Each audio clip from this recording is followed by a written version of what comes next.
دوم، د دې اغیزې سره سره هاشم بیا هم په شعر کې د پښتو سوچه لغاتونه خوندي کړي دي. دریم، د هاشم دغه شعر د بحر او وزن له پلوه عربي بحرونو او عروضو ته ورته دی، په داسې حال کې چې د امیر کروړ شعر په وزن او عروضو کې ځان ته خاص رنګ لري، خو د موضوع په لحاظ د هاشم دغه شعر ډېر د اهمیت وړ دی. د پټه خزانې د روایت له مخې له امیر کروړ څخه وروسته په 1152 هجري کې د هغه زوی امیر ناصر حکمران شو، خو له بدمرغه د امیر ناصر حالات هم معلوم نه دي او دا نه ده معلومه چې امیر ناصر څومره موده حکمران وو او د ده نه وروسته څوک حکمران شو، ولې د هارون رشید په زمانه کې د دې کورنۍ د حکمرانۍ نوم بیا را ژوندی شوی دی او د منهاج السراج امیر بسنجي بن نهاران د غور امیر و چې د خلیفه لخوا د غور د امارات سند ورکړل شوی دی. د دې کول بل حکمران امیر سوري نومېده چې ځینو شجره لیکونکو امیر بنجي بن بهاران له لمسو څخه بللی دی. امیر سوري د صفاري خاندان 254 څخه تر 296 هجري هم عصر و. د ده په برخه کې منهاج السراج داسې لیکلي دي: د مندیس د شنسبانیانو سرکرده امیر سوري و چې لوی بادشاه و او د غور زیاتره برخې د ده په لاس کې وې. په کومو ورځو کې چې په غزني کې امیر سبکتګین حکمران و، د دې نه وروسته د غور امارات امیر محمد سوري ته رسېدلی و. امیر محمد د سلطان محمود غزنوي هم عصر او د هغه په واسطه ووژل شو. منهاج السراج د امیر محمد سوري په باب داسې ویلي دي: په کومو ورځو کې چې سلطان محمود غزنوي د غزني په تخت کېناست، نو په همدغه ورځو کې د غور امارات محمد سوري ته رسېدلی و او د غور سیمې یې په خپله قبضه کې راوستې وې. د عباسیانو د قدرت کمزورۍ په وخت کې د غور علاقه آزاده وه او صفاري حکومت هم د غور ریاست په خپل حکومت کې شامل نه کړی شو او محمد امین سوري په ټولو مخالفینو بری وموند او حکمران شو. سلطان سبکتګین هم پر غور حمله کړې وه، ولې بریالی نه شو او په دغه خبره د محمد بن سوري حوصله او زړورتیا نوره هم زیاته شوه. د سلطان محمود په وخت کې امیر محمد سوري د خپلو پښتنو له لاسه چې د محمود ملاتړ یې کاوه ډېر په کړاو، ترڅو محمود د یو لوی لښکر سره د غور پر لور روان شو. په دغه وخت کې امیر محمد سوري د آهنګران په کلا کې و. لومړی، آهنګران د سوري کورنۍ د حکومت مرکز و او مشهور ښار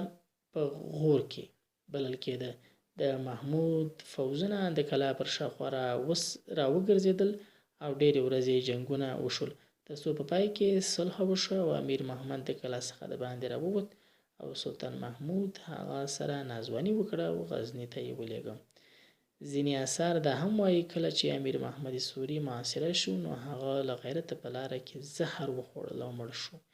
د منهاج د دې بیان روایت تصدیق د پټې خزانې څخه هم کېږي او بیهقي هم د محمود د دې لښکرکشۍ حال لیکلی دی، ولې د غور د بادشاه نوم نه اخلي او داسې وایي چې محمود غزنوي په 405 هجري پر غور حمله وکړه. ابن عشیره دا فوز کشي په 401 هجري کې بیانوي او د امیر محمد سوري د زهر خوړلو پیښه یې هم لیکلې ده. د دې خبرو څخه موږ ته دا نتیجه په لاس راځي چې محمد ابن سوري د غور امارات ته د سبکتګین 907 میلادي څخه وروسته پاچاهۍ ته رسېدلی وي. د امیر محمد سوري په پیښو کې زموږ د مقصد ټکی هغه ویرنه ده چې د امیر محمد سوري په مرګ د غور درباري شاعر اسعد سوري په پښتو ویله ده او د پټې خزانې په واسطه موږ ته را رسېدلې ده. دا ویرنه چې په 440 بیتونو کې ویل شوې ده، د سوز و رنځ، کړاو او غم یوه شاهکار قصیده ده. په پټه خزانه کې داسې راغلې ده: ذکر د شیخ اسعد سوري شیخ کټه په کتاب کې د لرغوني پښتانه له تاریخ سوري هسې نقل کا چې اسعد سوري په غور کې اوسېدی او هلته د سوري خاندان په بادشاهۍ کې ډېر عزتمن و. شیخ اسعد د محمد زوی و چې په کال 425 هجري کې په بغناین کې وفات شو. شیخ اسعد د محمد زوی و چې په کال 425 کې په بغنان کې وفات شو. شیخ اسعد علیه رحم الله ډیر ښه اشعار ویلي. نقل کا چې سلطان محمود غازی پر غور باندې د امیر محمد سوري سره جګړه وکړه او پر آهنګرانو کې محصور کا. په دې وخت شیخ اسعد هم د آهنګرۍ په کوټ کې و. هغه وخت چې سلطان محمود وروسته امیر محمد سوري ونیو او بندي یې کړ او ورسره یې بوت غزني ته. امیر محمد سوري چې خورا زړور او عادل او ضابط امیر و، له غیرته د بند مړ شو. او شیخ اسعد چې دوست و د امیر محمد سوري په مرګ داسې سندې وویلې په یوه بلله کې چې قصیده په عربي ده. د محمد سوري په ویر کې یوه بلله: د فلک له چارو څه وکړم کوکار، زه مولوي هر ګل چې خاندي په بهار، هر غټول چې په بیدیا غوړېده وي، ریژوي پاڼې کاندي تار په تار، ډېر مخونه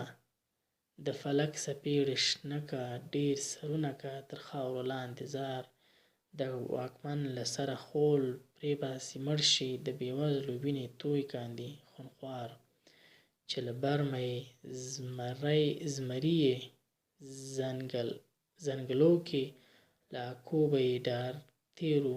جبار، هم یې غشي سکني ډال د شوپلورو،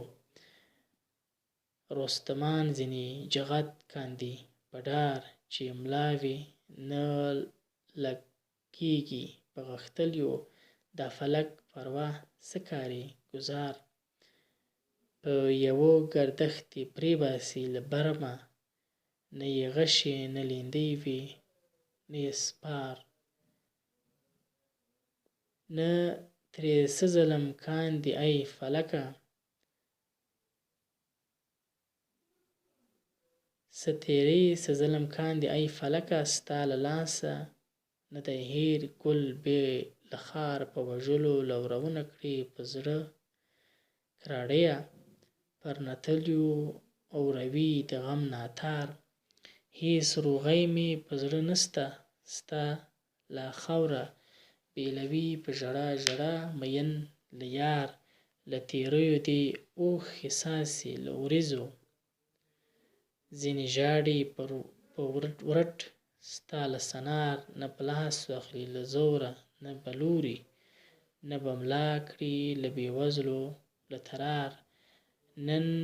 په زړه وسوځي په هیچا باندې، نه به پرېوځي له ګردښته له مرار، نه به وصل کړي مین له بل میینه، نه به درملي ټپونه د افکار، ستا له لاسه دې پراته ژوبل زګیروي که، هر پلو ته ټپي زړونه په زار زار، کله غوڅې کاندي مراندې د زړګیو، کله تېر باسي وګړي هوښیار، کله ټګي واچوي په نازولو، کله څیرې کړي ګرېوان د نمزنې چار، کله غورځوي واکمن له پلازونو، کله کښېنوي په خاورو کې بادار، زموږ په زړونو دې نن بیا غشي وویشت، ودې ژوبله په دې غشي هزار، پر سوریو باندې ویر پرېوت له پاسه، محمد واکمن چې ولاړې په بل دار. یو وار اسیر سو په لاس د مرسینو، انتقال یې وکړ قبر له بل وار، په سماوي ودان آهنګران وو، په ټینګه وو پر درست جهان اوڅار، د محمود د ژوبلورو په لاس کښېوت، چې غزنه ته یې باتلی په تلوار، ننګیالیو لره قید مړینه ده ځکه، څه یې والوتو هسک تر پردې لار، تر نړۍ غوره خاورې هدیره که، د زمریو په بیړیو کله وي سوار، په دې ویر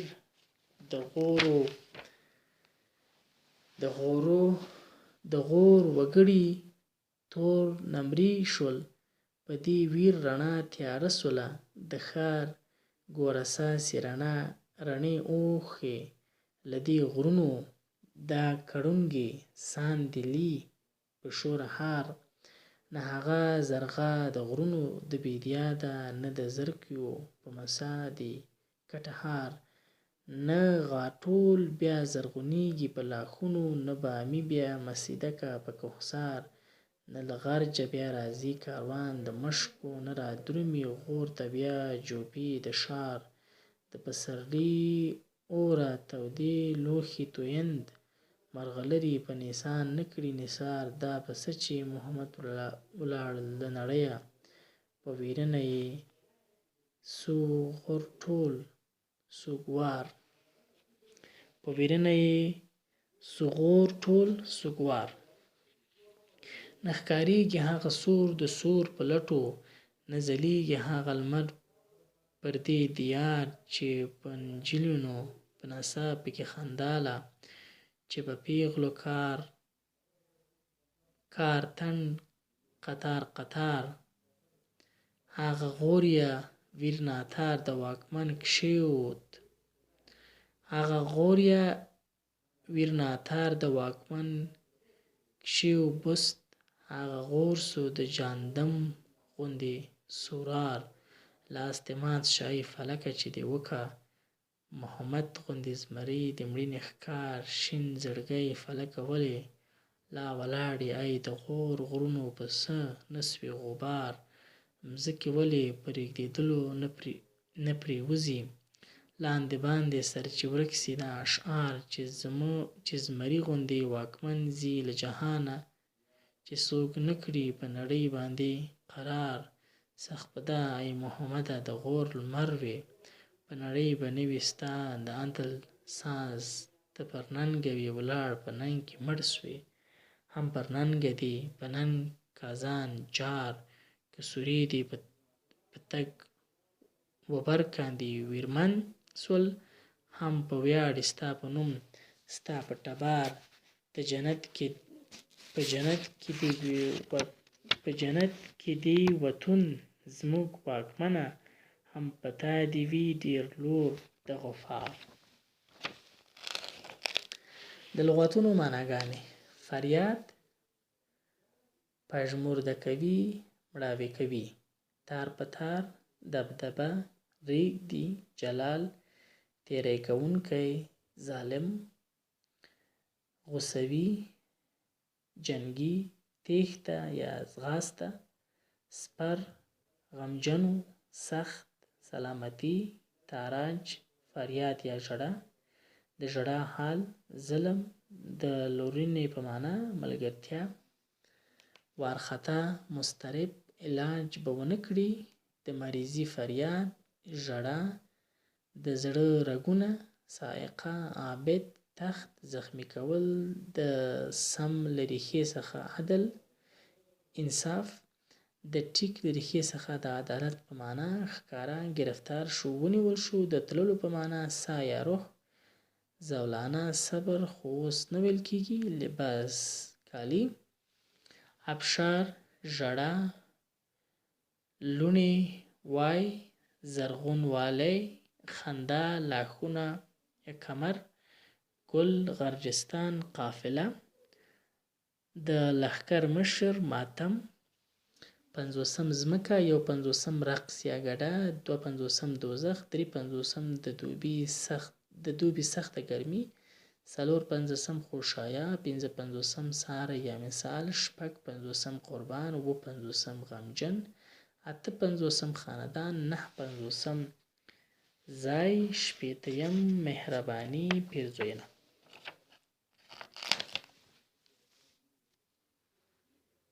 د پښتو قصیده تر هغه وخته پورې چې پټه خزانه نه وه پیدا شوې نو داسې خیال کېده چې د پښتو قصیده د خوشحال خان له وخت څخه شروع کېږي ولې کله چې د محمد هوتک پټه خزانه لاسته راغله نو ښکاره شوه چې تر خوشحال خان د مخه هم د پښتو قصیده پخوانۍ ده د پښتو تر ټولو پخوانۍ قصیده هم دغه قصیده ده چې د امیر محمد سوري په مړینه شیخ اسعد سوري ویلې ده لکه څنګه چې تاریخ ته راښيي چې په دغو وختونو کې زیاترو شاعرانو که په غزني کې وو او که په غور کې قصیده ویلو ته مخه کړې وه، او په دغه وخت کې د قصیدې ویلو فن مخ په بشپړتیا او پوخوالي وو، او له بلې خوا قصیده د شاعرانو لپاره داسې یوه وسیله شوه چې د شاهانو د خوشحالۍ او نشاط مجلسونه ورباندې تودېدل. د غم او خفګان په وخت کې د کاڼو هډو ته هم چاودل. خو کله کله چې په ملي رنګ کې ځوانان د جنګ پر ډګر مبارزې ته رابلل، د تاریخ په پوړیو کې قصیده ډېرې مرحلې ته تېرېدې کړي دي چې پښتو قصیده هم په عیني شرایطو کې ده چې د موضوع له مخې بېل بېل اړخونه درلودلي دي. د غوریانو په دوره کې پښتو قصیده که څه هم د مدح او ستاینې لپاره د شاهانو په خدمت کې ودرېدله، ولې په دغه مدح او ستاینه کې ځان د پښتني چاپېریال څخه نه دی ایستلی. د اسعد سوري دغه قصیده د پښتو د هغو قصیدو څخه ده چې ساری یې موږ په دغه وخت کې نه وینو. په غوري دوره کې پښتو قصیده په فني او ادبي لحاظ د خپل وخت په قصیدو کې لوړ مقام ګټلی دی. د اسعد سوري په قصیده کې چې قومي او اجتماعي اساسات ورڅخه ښکاري، دغه لاندې ټکي راایستلی شو. لومړی، د شکل له مخې دغه قصیده د عربي او فارسي اوږدو قصیدو ته ورته ده. دویم، د موضوع له مخې د یو واکمن د مړینې او غم یو ښه انځور دی. دریم، د قصیدې د ویلو په فن کې د پښتو قصیده ویونکو ښه مهارت او استعداد ښکاره کړی دی. څلورم، د وزن او عروضي کیف له پلوه د پښتو له نورو اوزانو سره توپیر لري. پنځم، د فارسي او عربي ژبې لږ تاثیر پکې ښکاري او دا ښکاره کوي چې په دغه وختو کې د غور پښتو سوچه نه وه. شپږم، خو سره له دې تاثیر نه یې د پښتو ډېر پخواني او سوچه لغات او کلمې ساتلي دي چې دا موږ ته راښيي چې پښتو د لغاتو او کلمو له پلوه بډایه ژبه وه، چې پس له دې دورې یې ډېر ادبي مواد له لاسه ایستلي دي چې ځینې یې د مړو کېدو په حال کې دي. د امیر محمد سوري نه وروسته د غور د سوري کهول حالات له تیارې څخه رڼا ته راوتلي دي. کله چې امیر محمد سوري د سلطان محمود د پښتنو لښکرو په واسطه ونیول شو او هغه بیا ځان په خپله وواژه، د ده نه وروسته یې بل زوی ابو علي د غور په امارات وټاکل شو او دغه وخت د غور ریاست د غزني د دربار د یو با جګزار ریاست په توګه ځان ته بېله بڼه اختیار کړه. د ابو علي نه وروسته د شیس زوی عباس حکمران شو، بیا ورپسې د هغه زوی محمد د غور امیر شو. د محمد نه وروسته د هغه زوی قطب الدین حسن د غور حکمران شو او په دې ترتیب دا لړۍ تر ډېره پورې سوري کورنۍ چلولې ده، تر څو علاوالدین ته خبر راورسېد او د ده د پخوا څخه د بدل نیت درلود، تر څو علاوالدین د غزني د نیولو او د پخوانیو خبرو د بدل اخیستلو په نیت را روان شو. په دغه وخت کې بهرامشاه د علاوالدین د مړیانې څخه خبر و او د ویرې واخیست، نو د صلح له لارې علاوالدین ته پیشنهاد وکړ، ولې دې کار د علاوالدین د پښتونولي جوش نشو سړولی، ځکه د غزنویانو په پښتنو ډېر ناوړه کارونه ترسره کړي وو. نو همغه و چې هغه ډېر یشېدلی پر غزني ورننوت او د غزني ښار یې لوټې لوټې کړ. د سلطان محمود، مسعود او ابراهیم د قبرونو علاوه د نورو غزنوي پادشاهانو قبرونه یې وران کړل او د هغوی هډوکي یې د قبرونو راوایستل او ویې سوځول. بیا 7 ورځې وروسته د خپلو وروڼو تابوتونه لاښونه یې د ځانه سره واخیستل او غور ته لاړ. د علاوالدین په لاس د سلطان محمود خاندان او سلطنت په افغانستان کې ختم شوی دی. د علاوالدین په زمانه کې یو پښتون شاعر تیمن تیر شوی او شعر یې د پټې خزانې له لارې تر موږ را رسېدلی دی. دمخه تر دې چې د تیمن په شعر وغږیږو لومړی به شیخ تیمن وپیژنو. شیخ تیمن د پښتو له پخوانیو شاعرانو څخه دی چې د پټې خزانې مؤلف د احوال او اشعار د شیخ بستان بریس له بستان الاولیا څخه را نقل کړی دی. وایي چې شیخ تیمن د کاکړو له سیمې کاکړستان د غور خواته ولاړ او هلته میشت شو او د ده اولاده تر اوسه هم په غور کې شته او په تیمن قبیلې اړه لري. پخپله تیمن زاهد او عابد سړی و، کله کله له غوره ژوب ته تی او د خپل پلار کاکړ لیدنه به یې کوله. د پټې خزانې مؤلف وایي زما پلار داود خان په بستان الاولیا کې د شیخ تیمن دغه لاندې شعر لوستلی و او ما له خپل پلاره واورېده. شعر: ګهیځ رڼا د لمر خپره سوه، زما پر کور د ویر ناره سوه، د بیلتون ورځ توره تیاره سوه، غږ سو ناڅاپه چې بیلتون راغی، زړه مې له دې ویرینې شین دی، په ژړا ژړا څه ناورین دی، زرغون له اوښکو مې سادین دی، په نول نولیږم چې تاخون راغی، نه به بیا یم نه به بیا راسي، نه به تیاره په زما رڼا سي، نه به شهی راته پخلا سي، بیلیږي پیر اوس د یون راغی، د څښتن پار دی هیر مې نه کړې، اغليه مخ چې په پاڼه کړې، اوربل دې پرېښودی واته کړې، پر ما د بل اور کړون راغلی، پر ما د بل اور کړون راغی.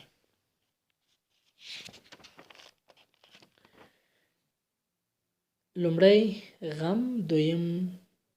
شدیاره ځمکه، دریم پریشاني نولیږم پریشانه کیږم یعنی، څلورم جګرخون، پنځم معشوقه، شپږم نوبتوار، اووم ښایسته، اتم مسکن، استوګنځی، نهم ګرځول.